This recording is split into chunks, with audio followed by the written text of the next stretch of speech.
Une décision judiciaire qui ne passe pas. La non-inculpation à New York d'un policier blanc impliqué dans la mort d'un noir a fait descendre des milliers de gens dans les rues.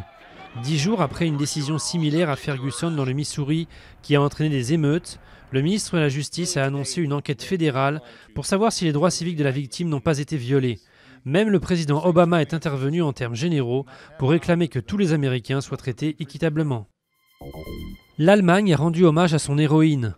Les obsèques d'une étudiante d'origine turque ont été retransmises en direct à la télévision, avec explication en plateau sur le rite musulman.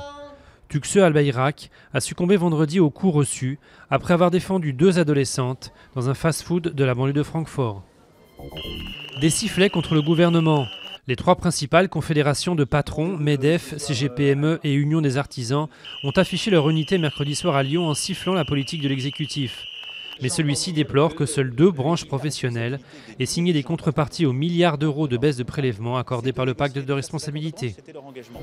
Large solidarité autour des Restos du Cœur du Pas-de-Calais. Après l'incendie d'un vaste entrepôt mardi près de Lens, l'appel pour remplacer les 90 tonnes de denrées perdues a bien été entendu. De nombreux particuliers ont fait des dons, plusieurs enseignes de distribution ont organisé des collectes auprès de leurs clients et l'État va verser, comme le Conseil général, 50 000 euros. Un tableau restauré sous l'œil du public. Au musée d'Orsay, les visiteurs peuvent contempler à la fois l'atelier du peintre de Gustave Courbet et sa restauration en cours. Ce dispositif inédit permet de mieux comprendre le travail des spécialistes qui a nécessité de longues études scientifiques en amont et devrait durer 1 année.